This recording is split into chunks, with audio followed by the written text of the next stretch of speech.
and on my new toy, which is Sprecher. Let me go live. Oh, Which is that's where I live stream the sound only. okay. And that way, if someone just wants to listen to the program, they can. Yeah. Let's see, where is Sprecher? If I can find it, we'll be in good shape. There we go.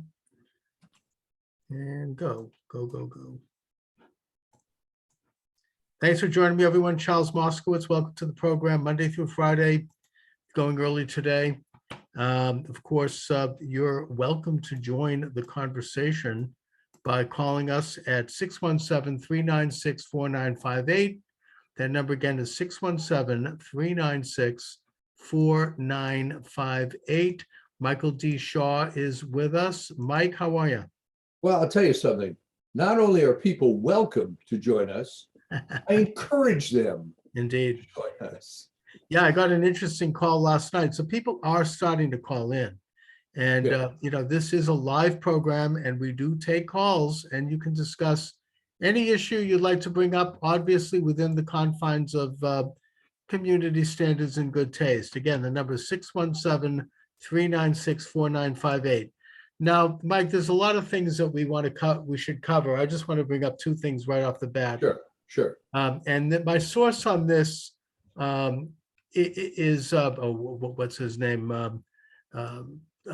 Posobiec, the reporter from Washington, who he's very good. He's got a lot of inside sources in Washington, D.C., and he is saying that Jack Posobiec, that the Department of Homeland Security has decided to label any American who questions the election of 2020 or the pandemic in terms of the vaccine as a domestic terrorist. Well, that's absolutely true. I've seen the document. Okay. What do you know about it? Well, they very generically, and I should have read the whole thing or printed it out here, but Homeland Security produced a document that in essence says, shockingly, that if you hold an opinion that's different from the prevailing one of the establishment, you're a domestic terrorist. Well, which sounds like it's being made up, but I mean, it's incredible. I mean, do we have I want to see the document. I'm not doubting it. Nor do I doubt Posobiec or anybody, but I want to see the writing. I want to see where this comes from, because it seems to me that this is a continuation of that document that was mailed to Attorney General Merrick Garland from this shadowy left-wing group called the National School Board Association. Right. And apparently there was some involvement on the part of that with Secretary of Labor that basically said that American mothers and fathers who are standing up at school board meetings and speaking out against such things as critical race theory and sex education and masking and a couple of other hot button issues, that they are to be investigated as domestic terrorists. Now, Garland denied this in congressional testimony when it was brought up by Senator Ted Cruz. Well, he's a total liar. I mean, there's no doubt about it. It's in writing. No, it's clearly that this is in writing, and it was sort of denounced by his office. And he's like, of course, we're not doing that. No American is going to be, we have free speech in this country, and no American is going to be in any way harassed or attacked for exercising that right. But now it looks like they're doubling down and they're going for basically most Americans. Well, here's what I think is happening with this. Okay. I very seriously doubt that the Gestapo is going to show up at your door, pull you away, and bring you to a concentration camp. Right. I think instead the idea is that, let's face it, they've shown that people can be scared pretty easily. And rightfully. You walk around now, and there's people wearing masks outside when there's no one 500 feet from them. Okay. Right. So if I can plant the seed that you may be treading in a dangerous zone here, there are people that are going to be scared by that. Right. And I think, yeah, it gets to like, why there are consistent polls that are conducted, for example, on whether or not the election was stolen and that sort of thing. And the polls consistently show that a pretty significant majority of 60% of Republicans believe that it was. Yes. I think that number might be even larger if people weren't scared, Well, there's way too much of this, and I don't know when it started to get as bad as it is now, that people are afraid to express opinions that they feel are not mainstream. Certainly in the medical community, I've been told that there's significantly higher percentage of doctors against the vaccines than have ever been, has ever spoken out about it. They're worried about losing licenses. I mean, which is a legitimate situation. So it's intimidation. And this is exactly why people won't answer those sorts of polls, honestly, because they're afraid that information might get back to someone, that it could be part of a public record. And so, I mean, I think that if people were not facing this kind of bully boy intimidation tactic, then probably the number would be closer to 90% of people. And let's face it, even Democrats, seeing Joe Biden in the flesh, not being hidden as he was during the campaign situation, it's very hard to believe that 81 million people voted for this guy, but it's very sad that it's come down to this. But on the other hand, the good news is anyone who doubted for a moment that the vast majority of liberals and leftists are at core fascists, it's being exposed now every single day. Well, yes, and I'll give you an example of that, and that is what's going on in Canada. God bless Canada. Exactly. Yeah. All I can say is, first of all, God bless Canada. I haven't been this proud of Canada since, I'm sure you remember, in 1980 during the Iranian hostage crisis. Right? The Canadian ambassador and some of his staff, they very courageously were able to go to the American embassy and get 8 people out of there before things got really ugly. And they rescued them. They took them back to the Canadian embassy and they were able to get them back to the United States. And I remember there was an outpouring of emotion in America about this, saying, thank you, Canada. We have big billboards. I mean, I'm getting weepy thinking about it. Along the highways with big signs with a maple leaf. Thank you, Canada. Somebody finally stood up and said, hey, this guy, they risked their lives to save Americans. And this is one of those times with the truckers.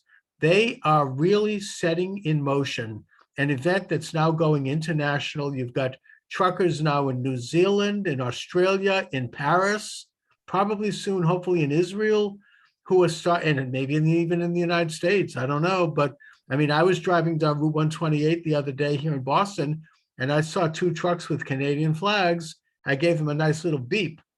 This is like, it's starting to spread. And what's happening is that Trudeau, who's being called Fidel Castro Jr. for reasons that you and I both know, he is using the same old script. These people are Nazis and that they're white supremacists. But it's not working anymore. Well, that's my point. No one is believing it. And the Canadians are overwhelmingly rallying to the cause. First of all, they're not any remotely like white supremacists because most of them are not white.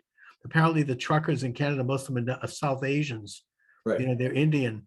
And, they had one guy apparently unfurl a very nicely pressed Confederate flag, and another guy stand there, take a picture of it. Then they sent this to the media, and all of a sudden, I mean, what does that have to do with Canada anyway? They weren't in the Confederacy. I mean, they didn't even have slavery. It's like ridiculous. But the thing is that he is going by the same old script, probably being told to do so by his masters over at George Soros's office in Toronto, and no one's believing it. And now people are, these provinces are dropping all of these fascist mandates. Alberta, they've now dropped the mandate, all of it, effective immediately. Yeah, Now, well, Ontario hasn't. okay, well, they're holding out, but even here in, in New Jersey and New York, they're all dropping it because people are showing that they don't believe this stuff anymore, and it's unpopular. And, shows that politics, they don't want to drop it. A lot of them will never drop it unless there's lawsuits. They'll still force children to put on masks. They're trying to roll out vaccines for infants, but they're Big not point on that, by the way. Big point on that. Just happened Yeah. a couple of hours ago. Pfizer and BioNTech have pulled back on their efforts to get emergency use authorization for under 5. Good. A press release came out, I think, 2 or 3 hours ago. It I'm would be an guessing, atrocity to do. I'm guessing that there were some nasty results. And as that, joked around with some, it's not funny, Mm. on emails, it'd be pretty hard to explain heart attacks in 1-year-old kids, Mm. So it's, or as DeSantis said, the science hasn't changed unless you're talking about the political science. Yeah. Great line. So, Well, I mean, the question is, we could go on a long litany of where does the science end and politics begin? I mean, this is something that's been the story of this entire episode.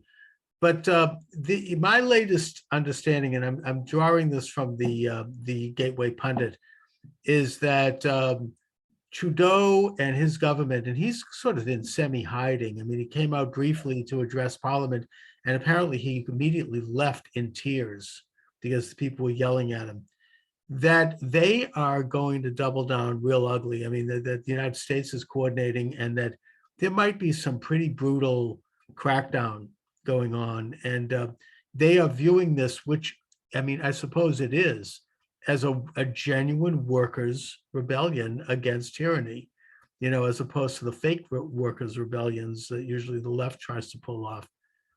And that there might be some ugly stuff coming down even in the next maybe 24 to 48 hours. well, I think that the first thing you have to do to create that is you got to find yourself some very, very brutal cops. Okay. And there are some. Yeah. But not the entire force. And you sort of can't do that, okay? Because to take a page out of the movie The Warriors, if you remember that, Yeah. there are a lot more, and of course, it's a silly analogy, I'm not talking about gang members here, but there's a lot more civilians than there are repressive occupation forces. And there's a lot of guys in the police that didn't sign up to be the To crack down on Gestapo. their fellow citizens. Yeah. I mean, that's not what you would call crime fighting. There are Yeah. going to be some guys Who that go are jerk offs that want to just bust heads. We've all met people like that, right. but Not enough of them. yeah, And there's already videos of like the police trying to do something, and you see the truckers are there with their children and their wives and their families, and they're like, show some respect for your fellow Canadian. This is, and they're really appealing to their humanity, and they're asking them to step outside of their orders.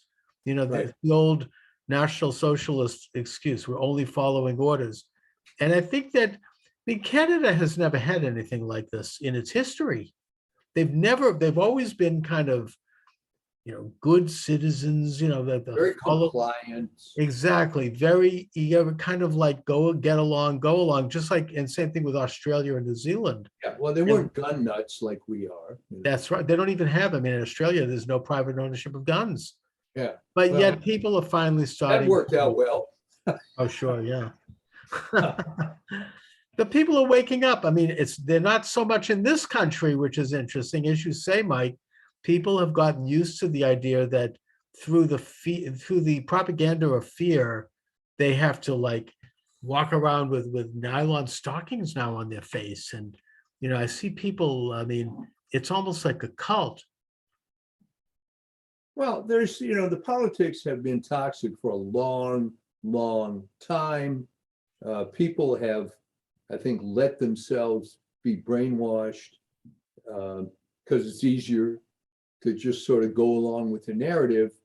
But as long as the narrative is only in school and you write your essay about whatever the subject is so you can get an A on it, but now when it affects your direct life, that your kid has to mask up in school and so on, then it's not funny anymore. Okay. No, it's damaging. I mean, there's now a study out by a psychological group that says that this is literally hurting children's IQ. I mean, it's hurting There's no cognitive question ability. about it. And by the way, it wasn't a mistake. This was done with evil intent. And I would challenge anyone who wants to debate that, Yes, because there's the only precedent for the lockdowns and the mask thing was there was a big study from the early 2000s on what might happen in a flu epidemic. And the conclusion was none of that stuff would work. So this was well, yeah. Even now, Johns Hopkins University, which is one of the institutes that was originally pushing the idea, for example, of the lockdown, they now have a report out which says that the lockdown was not necessary. Right. We have the example of Sweden, where there was no lockdowns, no masks, not even social distancing. They put in a couple of mild and reasonable measures saying, let's not have more than 40 people at a time in a room. Fine.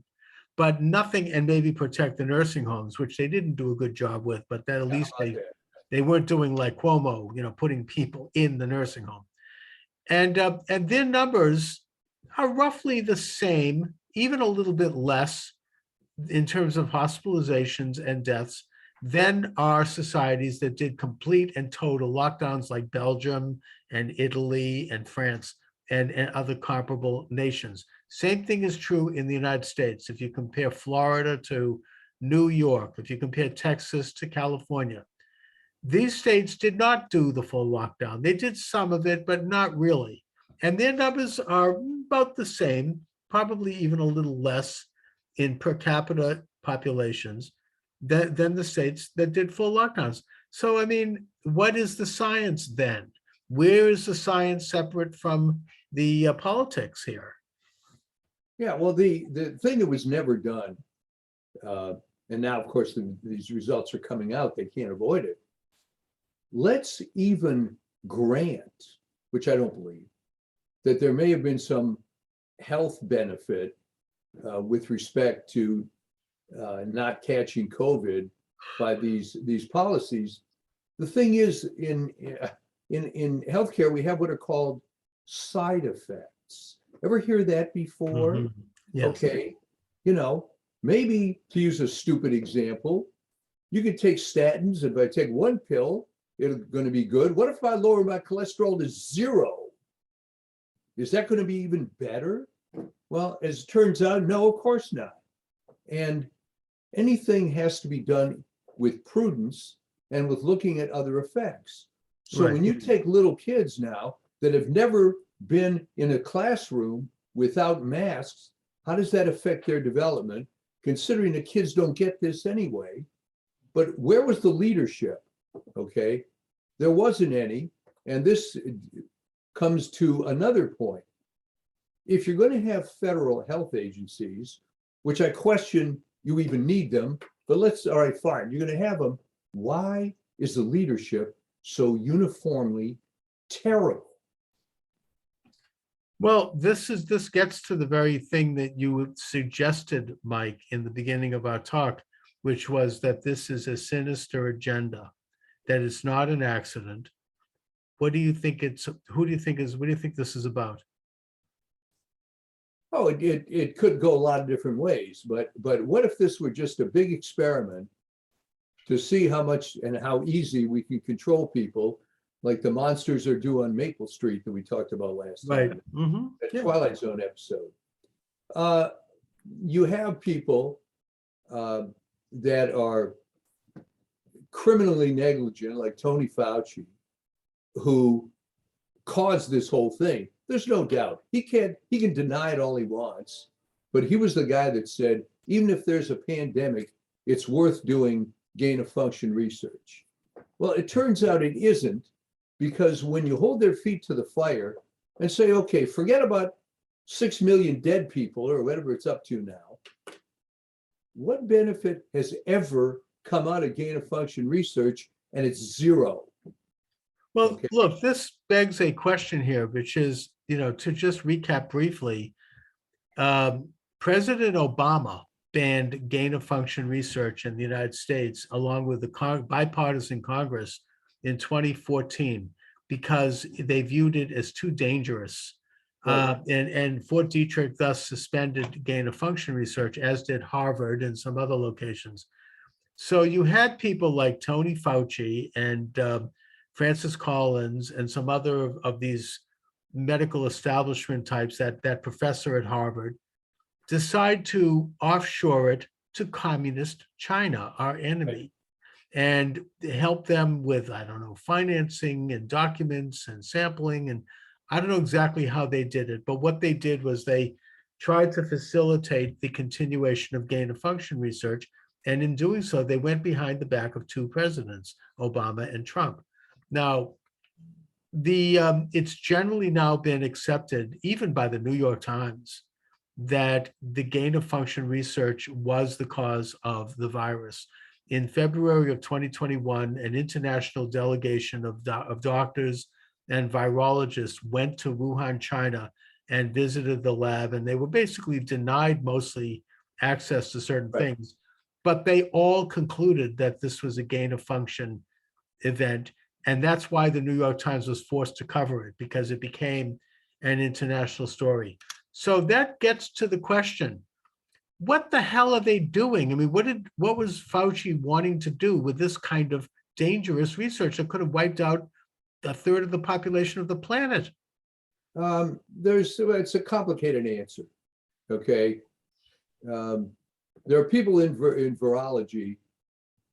Okay, let me back up. Most science that goes on now is garbage, because there's too much influence of politics and money. Right. On a much more benign level, there was a study that came out that had to do with vaping.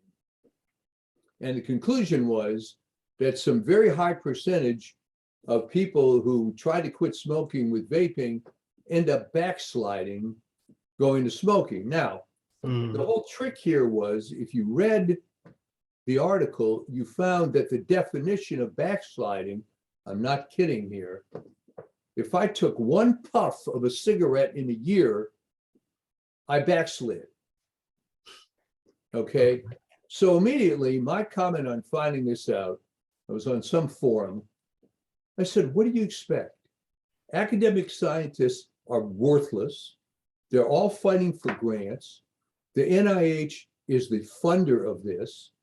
You could cut their budget back by 85%. It would still be too high, because this is the kind of stuff that is sponsored. And while it may be a good idea to determine if vaping works, you can run any experiment to get any result you want. And that's a fact. Okay. Oh, right. It's like they're like star witnesses in a trial. Yeah. A star witness can argue either for the defense or the prosecution, depending on which side's paying them. Well, in essence, that's what it comes down to. Right. So, and the trouble is that most people are only going to go by the headlines. They're not going to see, well, the way this was defined is ridiculous. I mean, I had a big argument with Dr. Frank Sachs of Harvard when he came out with this study showing that low carb diet is no good.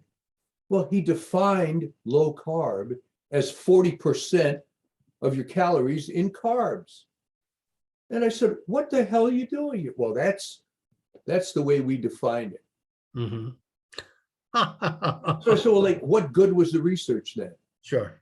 But so that's the problem. People talk about following the science. I don't even know what that means anymore, because most of it, unfortunately, and this sounds like heresy, but my advantage, I've been around science for a long time, Yeah. and most of what goes on is just not very good. And as I'm fond of saying, in terms of academic doctors, for every Jonas Salk, there's 1,000 Tony Faucis.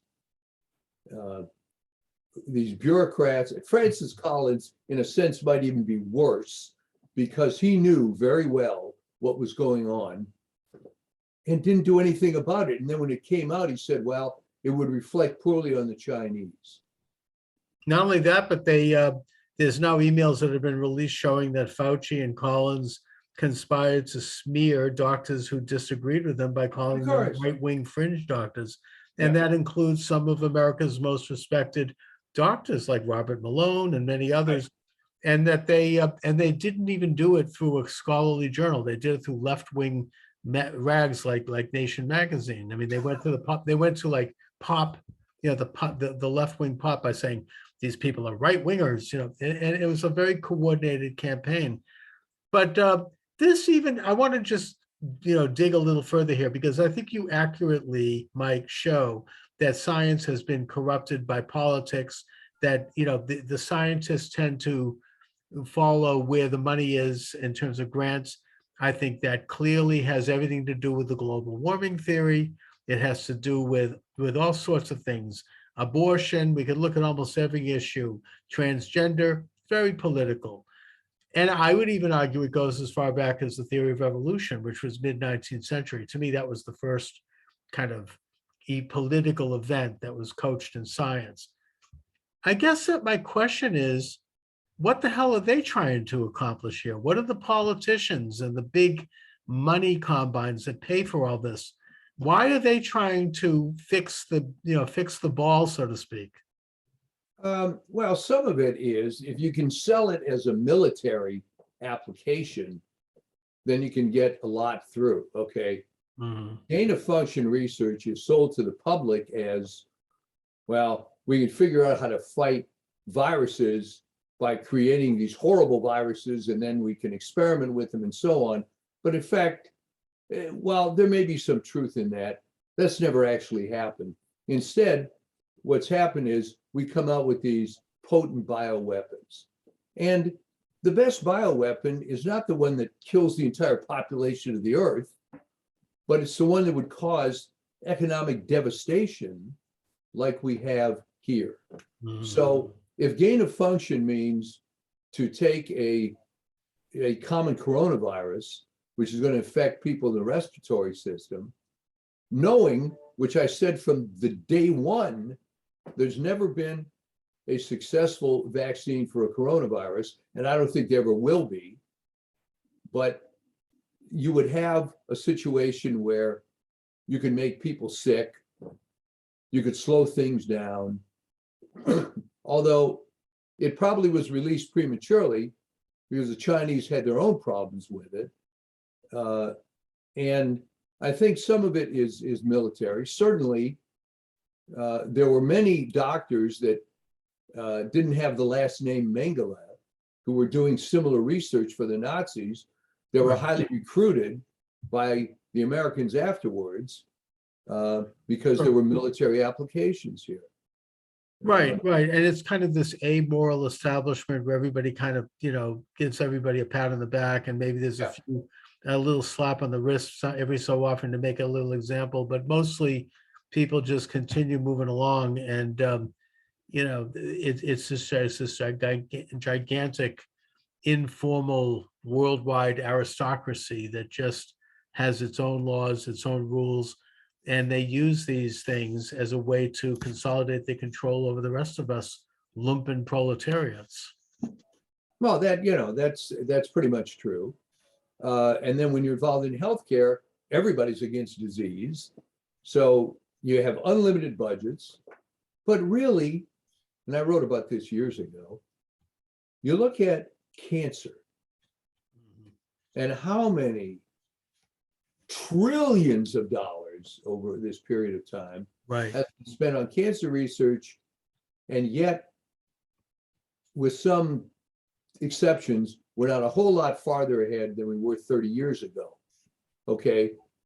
Yes, some of the technology is a little more refined, but you know what? The cancers that are curable were the ones that were curable 100 years ago, and the ones that kill people are still the ones that always kill people. All right. Yes. There's only the survival rate, sadly, for pancreatic cancer is still about only 4%. And you look back 70, 80 years ago, wasn't much different. Yeah, So, Nixon launched the war on cancer in 1972. yeah. And you're right. I mean, since then, trillions of dollars have made people very rich, and they have an incentive to not find a cure, because if they do, it's like, I mean, the whole psychological industry works like this. I mean, people spend the whole life in therapy. If you got better and if you realized, you wouldn't need them anymore. And so it becomes a lifestyle, Well, there's that, and the fact that what defines cancer research. All right. I think the NIH just likes giving out money. And if you can make some vague connection between the research you're doing and cancer, you'll get the grant. All right. That's right. So the whole science thing has been irreversibly corrupted. It's very sad. There's too many academic scientists, and I'm not sure what the answer is, because an We old have to joke. clean out the whole rotten rat's nest. I don't know how. I mean, the other example, of course, we alluded to is global warming. Now, I'm not Yeah. suggesting that there might not be some climate change, but this kind of fear mongering. Now you have younger people, and I even know a few people like this. They're like, oh, the world isn't going to even be here in 30 years. I mean, it's almost like the apocalypse. But isn't that This- great to instill that attitude And in young young people. people? So then what the hell? How do you motivate somebody to do anything? Yeah, it's like we're all going to hell anyways. It's sort of like, yeah, this apocalyptic view. It reminds me of something like out of the Dark Ages, when people stood on top of the mountain and waited for the world to come to an end, right? There was certain like movements like that, the Millerists or somebody, right? I mean, Well, it's actually worse now because I wasn't there. I don't have a time machine, but somehow I can't believe during that historical period, people were walking around saying, "Oh no, we're living in the Dark Ages." right. No, But now there are people who seem to have that attitude. and it's a huge number of younger people. I mean, it's like they're just living in this negative world where everything is like, and then of course you have Zuckerberg coming in with his meta universe. It's like nobody has to own anything, no one has to feel anything, no one has to talk to anybody. You just go into this artificial world and you can be anybody at any time, anywhere. So what was the first thing that happened? There was some woman that got gang raped virtually. Oh, is that right? Yeah, and complained about it. Good. But what happened? I mean, yeah, there were probably as many conformists when I was younger. Sure. But I don't know that we believed everything that was put down. Maybe we did. I didn't. No. But I don't know. What may have been different about me, and maybe it applied to you because you're not the typical person in many ways. Right. When I was very young, I just was able to see that those in authority, would have to earn my respect rather than just have it be a given. And this happened, and it seems stupid, but it made an impression on me. I was on the playground. I was in a fight. Mhm. The other guy started it, and he lied to whatever the teacher was. And I tried to explain what went on because I was pretty articulate even then. And they didn't want to hear about it because I guess this kid was more popular or whatever. Mhm. And that was that. and I was punished in some way. And I said, well, wait a minute. Why does this guy have authority other than it was granted to him somehow? Mm. And I always questioned that. And maybe it's happening in Canada now a little bit, that they're looking at Justin Trudeau. Who the hell is this guy? And talk about privilege. Oh, Yeah. And his brother, from his, I mean, his, first of all, his mother was a pretty wild figure anyways. And this is from like a second or third marriage. He's like I think he's like a Bitcoin guy, an investor. And he's done a video, and who knows, I'll take it with a grain of salt, but he says that Trudeau is just a creature of the, of the Davos and of the World Economic Forum. He's like a front person. He's a nobody. He's one of these pampered, kind of privileged types, and he just takes his talking orders from these higher ups. I mean, I made reference to Soros, and Soros has a major operation in Canada. He's a very huge office in Toronto, which intersects, by the way, we should note, with Dominion Software, another subject. But anyway, he's just like one of these, and you get these around. I mean, they say Macron is like that too. Certain people who are in positions where they, these are narcissists who have their ego massaged, and they get to be. Let me ask you this. You can make a list of Joe Biden and Justin Trudeau and Emmanuel Macron, and the list goes on, Boris Johnson. Right. These are not impressive people. True. How in the world do they get to those positions, and why do people vote for them? Yeah, I mean, wasn't Trudeau like a gym teacher or a high school teacher before he became prime minister? Something like that. He never really did anything. Sure. He had the famous name. Right. But either Fidel Castro was his father or somebody else, because Margaret Trudeau was, what's the word they used to use? Promiscuous. Yes. Yeah. And that's right. I could ask Mick Jagger. I mean, she was in the odds of everybody. But anyways, I mean, the point is that the truckers strike is having a huge effect. It does show that ultimately the power rests with the people, the sovereign people, and that they can affect things, because now as I've said, I don't think they wanted to stop any of this stuff. They didn't want to, they were moving forward. I mean, Biden, even recently, we have to have the entire world vaccinated. We have to have, passports. You had this woman over at CDC, we have to show the passports, and now the children getting vaccinated. All of a sudden, it's not happening. There's an election coming up. Yeah. Biden is like 20%. He's probably less than that. And these, you have these, this is why elections matter. I mean, you've got these sort of these governors and people that need to get reelected, and they're like, no, we can't continue with this stuff. And I think that that's happening worldwide. So I feel encouraged. They're still going to try to stage manage it, but I don't think they were expecting this kind of resistance. And it is mattering. It has had an impact. Oh, certainly. I mean, the thing I'm most encouraged about is not only the protests themselves, but the fact that the establishment was so stupid in not seeing that their evil little Mr. Burns plan wasn't going to work out the way they thought. Well, although I have to say, I've heard rumblings, and you might have heard this as well, and it doesn't surprise me. It's almost predictable as the clock, that there might be another variant, maybe timed to coincide with the midterms. And if so, are people going to jump back into isolation? Are people going to put back on the facial coverings once they're off?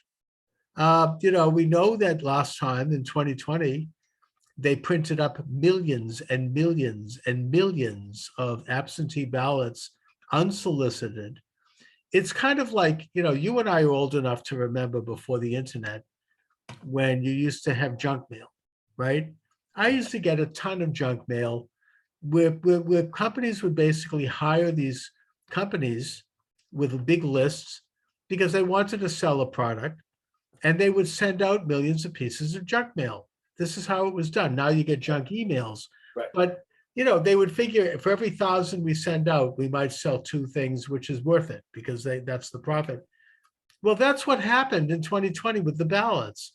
Even in Massachusetts, and mostly in blue states, not so much in the red states, they were sending out millions of ballots to unsolicited. There was no gain of, there was no, I was going to say gain of function. There was no chain of custody. Yeah, I mean, there was no way, and we know from the Maricopa County forensic audit that people were getting 40, 50 ballots in the mail. Yeah. It was just junk, and this is what happened. So I'm fearful that they're gonna go back to that same playbook and do it again. I mean, they all did it under the claim that somehow because of the virus, people couldn't go out and vote. Well, fine. If you can't go out and vote because you're too afraid of the virus, never mind the fact that you probably go to the grocery store or you go to Walmart, or you go, all these places stayed open. If you really feel that's concerned and you feel you can't leave the house, the way it used to work is that you would contact your local apply for the absentee ballot. Yeah, we did. I did it. My family did it. We got a bit because my family is so terrified, but let's not go there.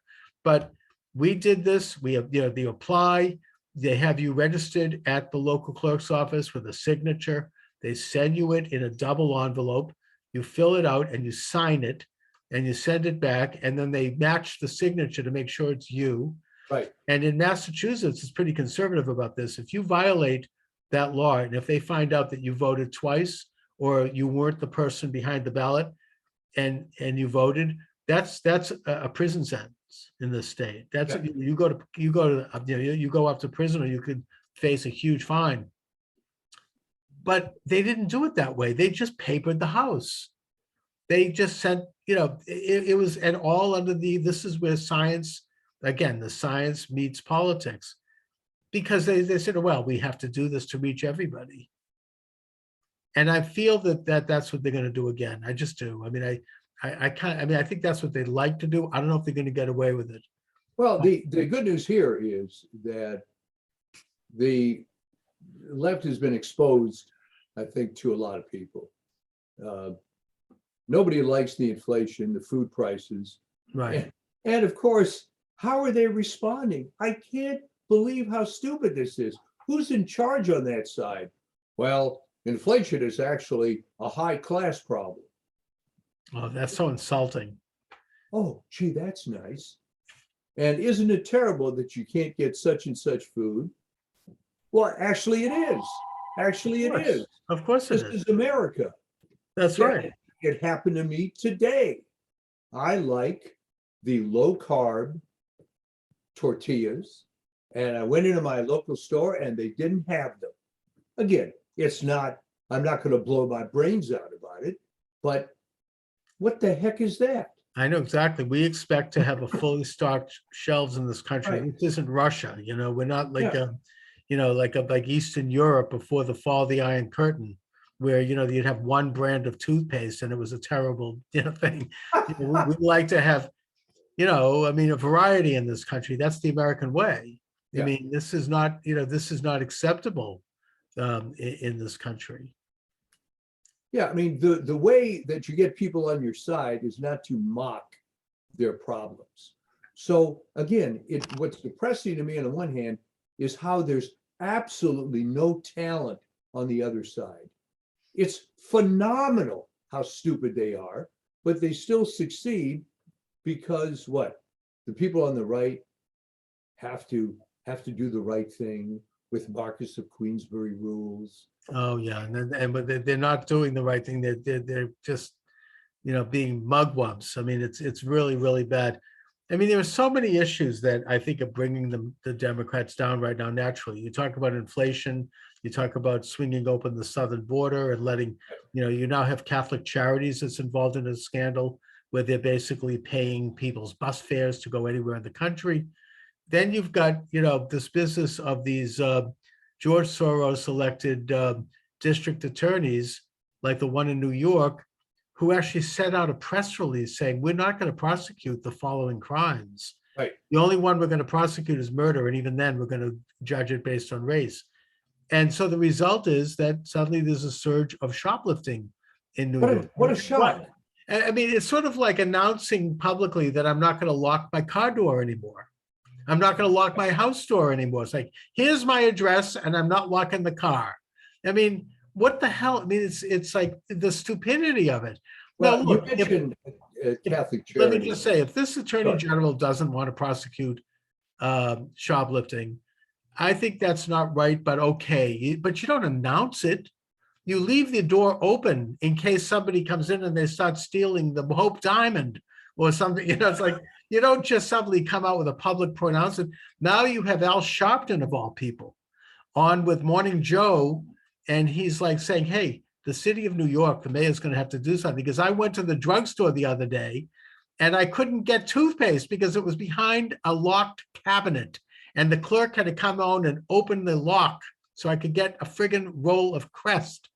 I mean, that's what it's come to. Anyway, go on. And then he got into an argument with Nicole Hannah, whatever the hell her name is. Oh, yeah. The so-called historian. And it's fun to see them fight each other. Yeah. But what I was going to say is Catholic Charities, and to Catholics watching this who don't know this, were heavily aligned with Saul Alinsky. So don't give any money, please, to Catholic Charities. It's, you know, these institutions get perverted.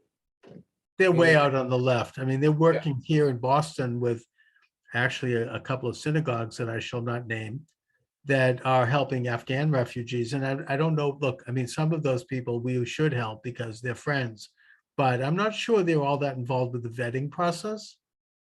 I mean, it's, you know, it's an issue anyway. Yeah. You know, that's quite right. So there's the midterm coming up.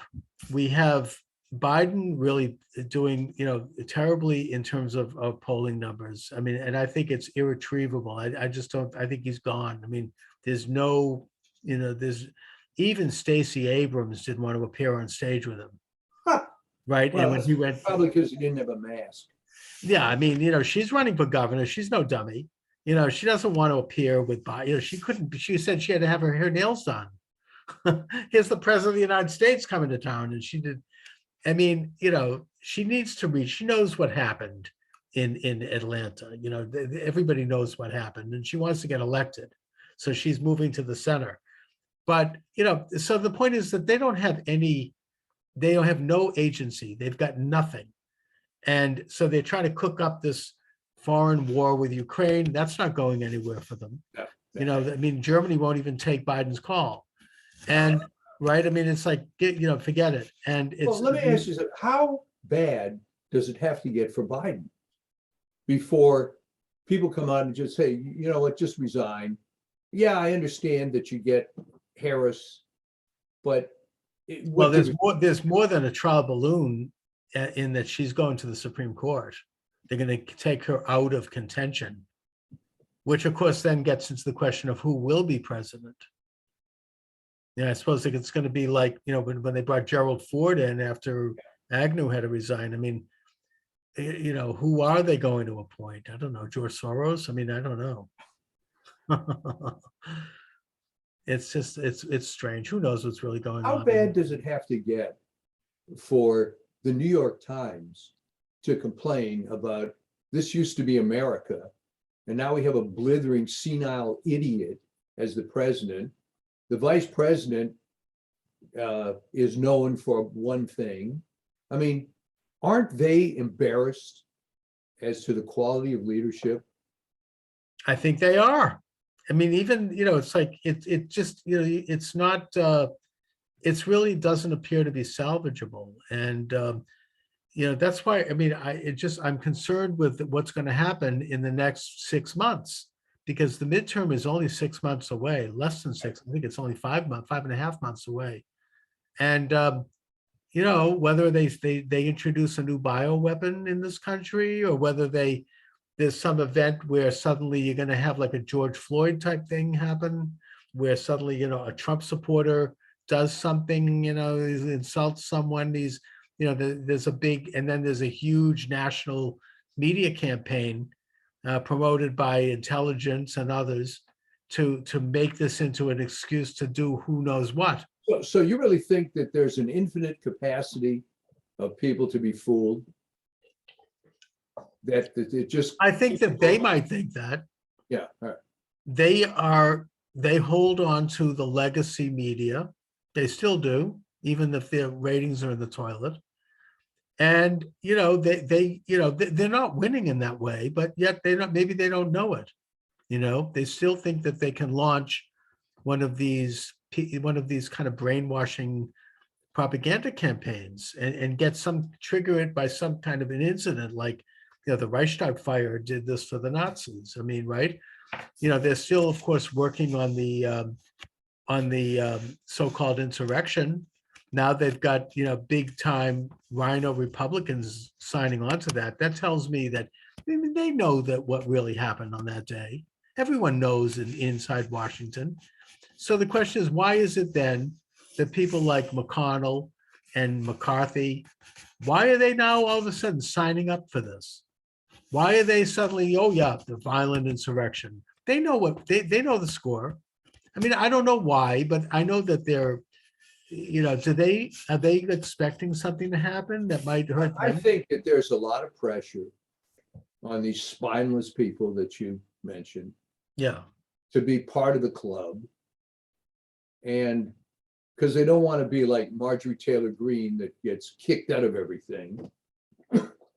I think they like the power. So they don't have any particular patriotism or adherence to the truth.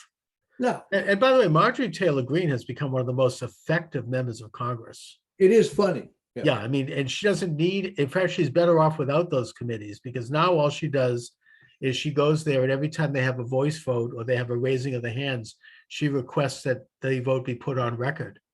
And all of a sudden everything changes because people don't want to be on record voting to dismantle the police or some crazy leftist, whatever it is. Whereas if it was just a raise of hands where no one sees it, they're fine.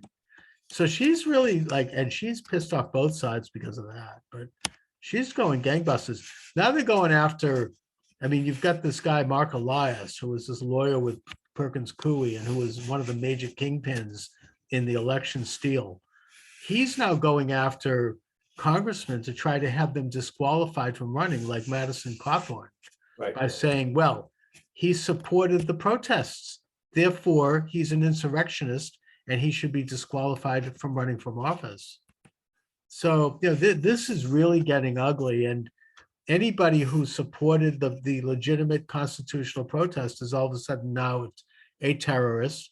You have Senator Josh Hawley and other senators who did what's happened all the way back to Jefferson. He was willing to sign a letter asking that certain state delegations be recalled so that the state can examine charges of voter fraud. right. They're now being attacked.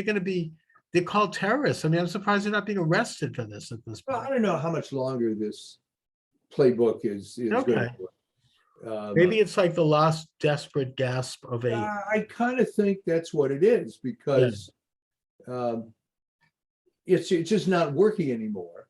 And I think that the effect of the whole COVID fiasco was maybe some people are now getting smarter, that Right. you're being lied to and they're trying to control you, and don't believe everything you hear. There's going to be some that lap up the stuff still, but there's more people that aren't necessarily accepting all this. So I agree, and I think that the trucker rally in Canada is going to lead to an end to a lot of these, if not most, if not all of these fascist laws about masks and vaccines and lockdowns. And I think if they try to reintroduce a new strain, I think people are going to ignore it. I don't think people are going to put back the mask. They're not going to start locking themselves down again. I just don't think so. Even if they do something like a couple of public demonstrations of people dropping dead on the street, I don't think they're gonna. I just don't see it. I don't think people. I mean, you're going to have like a group of cult people who are going to probably stay isolated for the rest of their lives. The branch Covidians. Yes, right. The what could we say? Branch COVID. Yeah, that's right. The branch Covidians, the believers. I know people like this. They're gonna be with nylon stockings around their heads. Well, Fine. remember back in the bad old days in New York City in the 70s, Yeah, there were people that took great pleasure complaining about how dangerous it was to live there. I would hear these stories all the time. Well, I was in the good 50s, and I tripped over 3 of these guys trying to mug me, and it gave them some sense of self-importance that they were somehow living in this environment. So, if I want to be a branch Covidian and say, look what I did during this horrible time, it's always been like that. How many stories did you hear of people going through the Great Depression, only to find out later that these stories were slightly embellished? yes, yeah. They're hero. That's like trophies. Yeah. It's like a worshipful thing. So anyway, Mike, what do you have, if anything, coming up on your Substack page? Well, we did that thing on leadership, and actually what happened, that was delayed because Substack and other forums were going through this thing where they had to really make sure that the mailing lists were clean. Okay. Because there's pressure on these alternative platforms. But I'm also going to put up more content related to movies. And in fact, the latest thing I put up was on, this may be before your time, actually, the movie The Professionals from 1966 with Lee Marvin. Oh, I'm not familiar. And I do. I thought he was great in The Dirty Dozen. Yeah, well, it was the same era. Yeah. And the idea with this film was that it was a rip-roaring Western and so on. But the fun thing about doing a film retrospective is you don't have to worry about spoilers because that movie's 50-something years old. Yeah. We talk about, does it stand up? Do the themes make sense? And I have fun writing those. Oh, that's cool. And then you go off in all directions. I mean, one that I didn't, which would have been fun. The girl, it's about trying to get this girl back who's been kidnapped, and it turns out she doesn't want to be rescued. And she's played by Claudia Cardinale, who was a pretty hot number back in those days. Yeah. But then she went back to doing movies in Italy because she didn't want to be typecast as this sex pot. She actually wanted to do real acting. Right. So I'm going to be doing some of those, and just kind of my take on the motivation of what is happening with stuff. And good. So are you watching anything now that's current that's interesting? I'm not really into superhero movies, I mean, there's one, my wife and I are watching this thing called The Gilded Age. Oh, okay. That's actually pretty good. I mean, the character that's supposed to be the villain is actually heroic, in my opinion, right? I mean, it's one of these things. It's classic. It's like with A Few Good Men, the way they portrayed Jack Nicholson portrayed Colonel Jessup. Yeah, he's a villain, but that speech that he delivers in the courtroom is inspiring, right? Yeah. And he nails these kind of, like elitist, with their white uniforms and their fancy parties. I mean, and he's like, you don't know what it's like to actually be out on the front lines carrying a pack and dealing with an enemy a short while, and it actually, I think, backfired a little bit on Hollywood. Yeah, sure, they portray he's not a good guy, of course, Code Red and all that, but there's something that reverses there in that speech. And it's like, yeah, that's right. That is who. I mean, the thing is that these elitists viewing with alarm the idea that this Marine that gets, this code red treatment. Well, it's very sad, but let's face it, they don't care about that kid. They don't Well, care. yeah, they just wanted to rip down this general who actually served his country and who was out there spending his entire life, doing, as he said, fighting for certain ideals. And they try to make him look stupid and evil, and it kind of backfires. Well, the same thing I think in the Gilded Age with the way they portray this character, George Russell, as villainous, but in fact, he actually kicks their ass. I mean, you have to check it out anyway. All right. So, all right, Mike, listen, thanks as always. We shall do it again next week. Sounds good to me. All right. Thank you and have a good afternoon, everybody. Take care.